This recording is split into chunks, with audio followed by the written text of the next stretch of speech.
Bonjour à tous, il est 14h et vous êtes sur Jade FM 99.7 dans le Micmac d'Amandine et Corinne.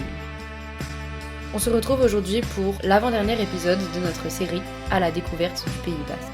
Épisode dans lequel je vais vous présenter des films et chansons basques à visionner et écouter.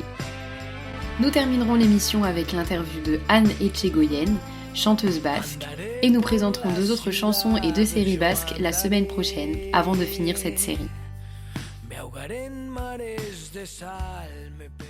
Commençons avec les films, et plus particulièrement avec le film intitulé El Basco. El Basco est un film du réalisateur basque Javi Elortegui. Dans ce film, Mikel, le personnage principal, a décidé de changer de vie et rejoint une partie de sa famille en Argentine. ¿Te acuerdas del vasco que te dije que iba a venir? Sí. Era hoy. Les choses se compliquent lorsque Amuma Dolores, la mère de son oncle Chelo, se réveille d'une léthargie de 10 ans en entendant Mikel chanter une berceuse en basque et en le confondant avec son frère, le grand-père de Mikel. Dès lors, tout le village s'emploie à faire croire à Dolores qu'elle est toujours dans son Bermeo natal des années 50. Te vas a tener que dar unos días a casa, ¿ves? Mikel est joué par l'acteur espagnol Joseba Usabiaga. Le film est sorti le 7 octobre dernier. Laissez-moi vous présenter un second film basque qui sortira le 18 novembre prochain, Irati. Irati est une jeune fille qui va guider un groupe de guerriers chrétiens et musulmans à travers un voyage dans un ancien monde mythologique, où tout ce qui a un nom existe, dans une tentative de récupérer un trésor perdu. Il s'agit d'un film mythologique. Le film a reçu le Grand Prix du public pour le meilleur long métrage au Festival international du cinéma Stige à Barcelone en octobre dernier. Irati, ça donne ça. Noizbait zainduko duk Ibarra. Hitzemanekidak. Utiko, ular sendoa beharko du Ibarti honi zaiteko.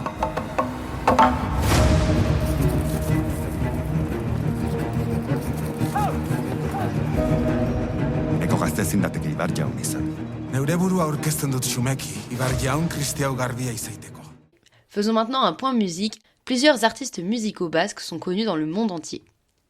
C'est le cas du groupe rock basque Ingot Rock, composé d'Itziar Ituño, qui chante et écrit les chansons du groupe, et des musiciens Roberto Awanari, Juan Pedro Salvador Muñoz, Joseba Serna Hernan Sanz et Roberto Figuero. Découvrons ensemble l'un de leurs titres, Itzalak.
Terminons ce point musique avec la chanson No Es No de 2 chanteuses basques, Anne Etxegoyen et Itziar Ituño. No Es No est un hymne féministe en français, espagnol et basque qui dénonce les violences sexistes et sexuelles faites aux femmes. Le clip est sorti en 2017 sur YouTube et a fait plus de 500 000 vues. Je vous laisse en écouter une partie et ensuite retrouver Anne Etxegoyen pour une interview.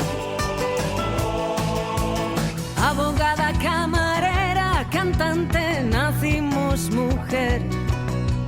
Con falda, pantalón o cerveza nos debes respeto.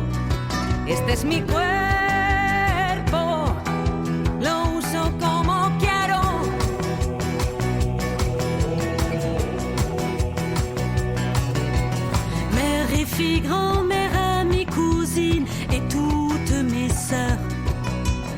Promenons-nous dans les rues, les pays, annoncer la couleur.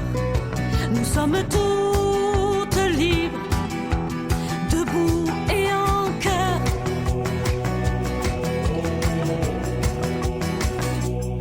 Te lo digo y de nuevo, no es no.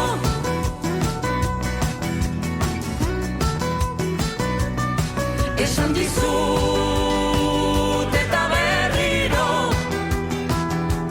ez da ez. Abokatu zerbitzari, kantari, emakume jaio gara. Gona praka gara, gardo batekin errespetua nahi dut. Gu berdinak gara, landa sexuan. On se retrouve avec Anne Etchegoyen, chanteuse basque française. Bonjour. Bonjour Amandine. Peux-tu nous présenter ton parcours, s'il te plaît? Alors mon parcours, j'ai commencé à l'âge de 7 ans dans la chorale d'enfants de Saint-Palais au Pays Basque intérieur en Basse-Navarre. Et j'ai continué de 2-3 ans dans cette chorale et ensuite j'ai enchaîné assez rapidement, enfin dès que j'en ai eu l'âge du moins, au conservatoire à Bayonne en chant classique, puisqu'à l'époque il n'y avait pas beaucoup de possibilités, il n'y avait pas beaucoup de cours privés comme il y a eu après avec les émissions de télé comme la Starac ou quoi, où ça s'est un petit peu développé. À cette époque-là il n'y en avait pas autant, donc j'ai commencé par ça, voilà, par le conservatoire, après celui de Bordeaux, un an de plus. Et puis j'ai commencé là à faire mon chemin au gré des rencontres musicales en fait. Est-ce qu'il y a des musiciens dans ta famille? Non, il n'y a pas de musicien. Ma sœur a fait un peu de guitare quand elle était petite, mais c'est tout. Et combien d'albums as-tu sorti? Peux-tu nous parler de tes albums? Moi, il y en a eu 5 ou 6 maintenant. Et les plus importants, c'était les Voix basques, l'album 1 et 2. C'était Compostelle qui m'a beaucoup marqué puisque c'était quand même assez introspectif. Ça racontait le pèlerinage depuis la maison familiale de Saint-Palais jusqu'à Saint-Jacques-de-Compostelle et Cap-Finistère. Et puis Émasté, qui est du coup un peu plus actuel et un peu le reflet de la condition des femmes. En tout cas, c'est un album hommage aux femmes. Qu'est-ce que ça t'apporte de chanter en basse, de chanter déjà, et en plus en basque? De chanter, beaucoup de stress et de trac toujours, mais beaucoup de plaisir quand ça se passe bien et qu'on a un public qui répond et que voilà, des fois on trouve la magie du truc et ça marche. Donc ça me procure ce mélange-là d'adrénaline, de stress, mais de plaisir également bien sûr. Et de chanter en basque, c'est un peu naturel en fait, naturel, voire obligatoire pour moi, c'était logique et naturel c'est le mot. Voilà, j'ai appris le basque un peu tard, mais j'aimais déjà beaucoup, j'ai toujours été très attirée par le chant basque. J'ai baigné dans cette culture là du chant choral justement. Et justement, comment tu l'as appris le basque? Je l'ai appris par des cours ici avec Aeka, et puis après je suis partie dans un bar Netegui à côté de Garnica, à Forou. Et donc là c'est de l'immersion en fait, on reste plusieurs mois en immersion où tout se passe en basque. Tu participes chaque année au Festival des Châteaux Basques et du Sud-Ouest. En quoi consiste ce festival? Alors je le produis aussi en fait, oui. C'est pour ça que je participe à tous les concerts. Voilà. Mais avec notre association Labella et Authentique Production, c'est une copro entre ces deux structures. Et le but c'était de valoriser et les châteaux, dans le patrimoine un peu architectural et culturel et historique, avec le patrimoine musical. Et à chaque fois on invite un artiste qui est issu d'un autre milieu musical, une autre influence musicale. Et est-ce facile de vivre de la musique dans le Pays Basque? Est-ce qu'il y a une différence entre vivre de la musique au Pays Basque et en France? Non, je crois que ce sont des métiers qui sont justement pas très faciles parce que déjà il n'y a pas forcément toujours des scènes aussi. La professionnalisation elle passe par le fait de jouer et aujourd'hui d'être payé pour ça. Donc pour ça il faut un peu communiquer ou en tout cas être un peu visible. Donc toute cette démarche-là elle se réfléchit et se calcule. Il y a beaucoup de monde qui voudrait être musicien. Je pense que ce soit au Pays Basque ou ailleurs c'est un peu la même limonade, hein, c'est difficile pour tout le monde. Mais voilà, c'est d'autres manières aussi, le milieu évolue, ça passe beaucoup par la communication, par les réseaux sociaux également. Donc, et puis on vend moins de disques physiques, mais plutôt du digital. Donc voilà, c'est tout ça qu'il faut appréhender. Tu défends le féminisme, notamment dans ta chanson No es no. Est-ce que tu peux nous en parler? No es no, SDAS ça veut dire non c'est non. C'est une chanson qui nous avait été inspirée avec mon guitariste Jérôme Levatois et qui avait réalisé l'album et le titre en question, qui nous avait été inspiré par l'affaire de la Manada, la meute, puisqu'à Pampelune, il s'agit d'une jeune femme mineure qui avait été victime d'un viol collectif qui en première instance a été seulement qualifié d'agression sexuelle au motif que la victime n'avait pas exprimé le non-consentement. Et il s'avère que quelques années avant, il y avait eu un autre cas, toujours de Pampelune, avec Nagoré Lafage, qui avait été victime de tentative de viol, mais surtout son bourreau l'a tuée puisqu'elle a essayé de se défendre. Donc, si tu veux, il y a eu une indignation au Pays Basque Sud et en Espagne disant, alors attention, si elle dit pas qu'elle ne veut pas et qu'elle se bat pour montrer qu'elle ne veut pas, eh bien, elle se fait tuer. Et si elle le dit, qu'elle ne veut pas, qu'elle n'est pas d'accord, elle se fait tuer. Et si elle se défend pas et qu'elle laisse passer le truc pour que parce qu'il y a un blocage ou quoi, et là on lui dit qu'il n'y a pas viol mais agression sexuelle. Donc, du coup, en deuxième instance, ça a été qualifié de viol. Donc c'est cette histoire qui nous a inspiré. C'est une chanson qui appelle justement, non, quand on dit non, c'est non, et qui appelle au respect et au droit de chacun à disposer de son corps comme il l'entend. Tu l'as chantée avec Itziar Ituño, actrice basque. Pourquoi l'avoir choisie elle comme duo ? Alors au tout début, on l'avait appelée juste pour... Il y a des personnalités à la fin, comme Jean-Pierre Pernaut, Maïtina Biraben, qui font nom de la tête. Et au début, on l'avait contactée pour ça. Et en fouillant sur Internet, je découvre qu'elle était... moi, j'avais découvert la série peu de temps avant. Et je découvre qu'elle était chanteuse et de rock.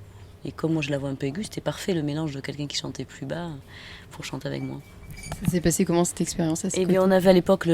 J'avais un community manager qui venait de faire une opération avec elle pour la mairie de Bayonne. Et c'est comme ça qu'on l'a contactée. Penses-tu écrire de nouvelles chansons pour défendre la cause des femmes ? Peut-être. Et est-ce que tu as des projets à venir ? Oui, là on prépare un nouveau projet qui va s'appeler Festa, autour de la fête, pour 2023. Tu peux nous en dire plus ou pas encore ? C'est un album qui va un peu essayer de traduire l'ambiance qu'on a justement dans ces fêtes, cette espèce de magie qui fait que des fois le temps s'arrête, quoi. Tu oublies le quotidien, tu te retrouves à festoyer et dans un mélange... comme dans une espèce d'osmose où justement il n'y a plus de catégories socio-professionnelles et que tout le monde avait l'uniformisation qui amène la tenue en rouge et blanc ou en blanc et bleu selon les lieux où se passe la fête. Mais voilà, qu'est-ce qui fait que dans la fête on arrive à atteindre cette légèreté qui fait qu'on fait tomber un peu les barrières, quoi. Donc 3 fans ont des questions pour toi. On va commencer avec Carolina. Bueno, kaixo ane, ondo egotea espero dut. Carolina naiz.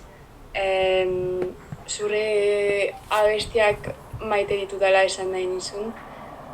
Nire gogokoenak noez noita esirik dira. Eta bi galdera txiki dauzkat zuretzat que je vais te poser en français parce que je ne suis malheureusement pas bascophone. Donc déjà, je voulais savoir pourquoi tu avais décidé de lancer ta carrière en chantant en basque plutôt que dans une autre langue comme le français ou l'espagnol. Et je voulais savoir aussi d'après toi pourquoi est-ce qu'on devrait garder la langue basque et la culture basque en vie. Voilà, je te souhaite plein de belles choses pour le futur, côté professionnel et privé. Et t'as mucho andebat. Alors Carolina, c'est ça. Déjà tu parles très très bien basque, bravo. Bel effort en tout cas. J'ai presque cru que tu étais totalement bilingue. Alors pour répondre à ta question, alors elles sont petites certes, mais elles sont en tout cas importantes. La première, pourquoi je décidais plutôt en basque qu'en français et en espagnol ? Parce que voilà, comme je le disais, c'est naturel et moi je suis née au Pays Basque. Et cela dit, je chante un petit peu en français et en espagnol, mais c'est vrai que majoritairement c'est en basque. Et pourquoi il est important ? Mais tout est un peu lié. Il est important justement de faire en sorte que ces langues dites régionales survivent, vivent même, et qu'on puisse... ça passe en tout cas par le chant, par la diffusion, par la musique, par le théâtre en basque, par acheter des livres en basque, des jeux en basque, et ça passe aussi par l'école immersive pour les enfants. Mon fils est un Ikastola, et ça passe aussi, et pour certains par l'Ikashbi, à savoir 50% de français, 50% de basque, voilà. Et pourquoi ? Parce que c'est une histoire aussi d'identité, c'est en nous en fait, c'est en nous que de faire vivre notre terre et notre culture. Je n'ai pas beaucoup de plus d'explications, mais voilà, dès lors que ça fait partie de nous et que c'est notre identité, il faut que ça vive. Tout à fait. Clément, son frère, a une question un peu plus particulière. Clément Naïs, j'ai une question pour toi. Est-ce que tu pourrais chanter Joyeux anniversaire à ma maman ? Elle s'appelle Isabelle. Ou Choubat. Zorionak zuri, zorionak zuri, zorionak zuri Isabelle, zorionak beti. Voilà, j'ai la voix des fêtes de Bayonne. Hein. Merci. Terminons avec Victoria. Salut Anne, j'espère que tu vas bien. Je voulais te poser comme question si tu voulais faire à nouveau des chansons avec Itziar, comme par exemple celle de No Snow. D'ailleurs, cette chanson est incroyable, vraiment. L'une de mes préférées. Merci d'avoir défendu la cause des femmes. Et cette chanson, vraiment, elle compte beaucoup pour moi. Alors, merci et bisous. Ah, merci pour ce gentil message. Pour l'instant, on n'a pas de nouveau duo prévu avec Itziar, si ce n'est qu'on va sûrement, je suppose, l'avenir fera qu'on aura à réinterpréter, à partager la scène pour ce titre-là, et peut-être d'autres. Là, pour l'instant, on a eu chanté d'autres titres avec Danguilisquet et dont Itziar d'ailleurs, pour le Festival des Châteaux, autre que No Snow, et on verra, mais sûrement, en tout cas, on refera sûrement sur des scènes à No Snow, je l'espère. On va finir cette interview avec le petit jeu. Un speed quiz, donc je vais te poser une dizaine de questions. Tu vas devoir y répondre le plus rapidement possible sans trop réfléchir. Est-ce que tu es prête? Oui. Quelle est ta chanson préférée? Mercedes Sosa, Todo Cambia. Quelle est ta rencontre la plus marquante dans le monde de la musique? Ma plus marquante, écoute là tout de suite, bon, Itziar Itounio bien sûr, et bon, je dirais, oui, c'est une femme, en plus on dit Itziar, allez. Avec qui aimerais-tu faire un prochain duo, une personne avec qui tu n'en as jamais fait? J'en prépare un justement, avec a priori Kali. Quelle est la ville dans laquelle tu préfères te produire? Le Pays Basque, bon là au Pays Basque, Bidar, hein, c'est à côté de chez moi, c'est plus près. Quel est ton artiste basque préféré? Artiste basque, Mikel Urdangarin. Ton endroit du Pays Basque préféré? Mon endroit préféré, je dirais Bidar. Comment décrirais-tu l'ensemble de tes chansons en 3 mots? Basque, folk et un peu latino. Et un mot pour finir cette interview? Mileshker. Merci. Cet épisode touche déjà à sa fin. Merci à Anne pour sa venue dans le Mickey Mag. On vous retrouve la semaine prochaine, le mercredi 9 novembre à 14h sur Jade FM, pour le dernier épisode de cette série, dans lequel nous vous présenterons d'autres chansons basques ainsi que des séries de la région, pour terminer avec l'interview d'un invité surprise. Je vous laisse deviner de qui il s'agit. Petit indice, vous l'avez déjà entendu récemment dans le Mickey Mag. On se quitte avec Itchilik, Silence en français, chanson d'Anna Etchegoyen contre les violences conjugales.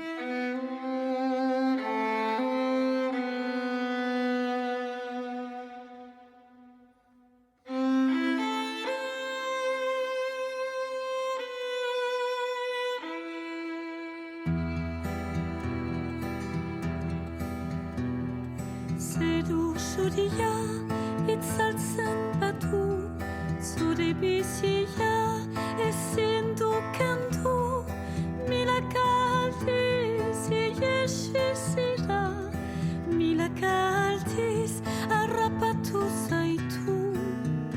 Betidanik betirako, aspalditik aspaldiko, isiltzen zara. Betidanik betirako, bihotzetik igortzeko, oihu batez azken hatxa, azken hatxa. Itxi guzia, oraindik itxi du, zure azala, odolez ikindu, milaka aldiz, zauritua, milaka aldiz, beldurtu zaitu. Betidanik betirako, aspalditik aspaldiko, isiltzen zara. Betidanik betirako, bihotzetik igortzeko, oihu batez azken hatxa, azken hatxa.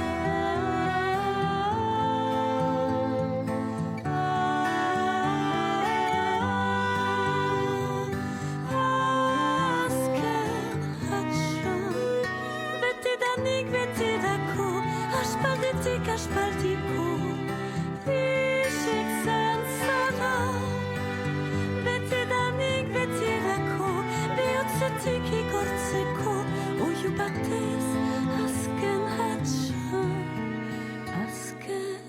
much.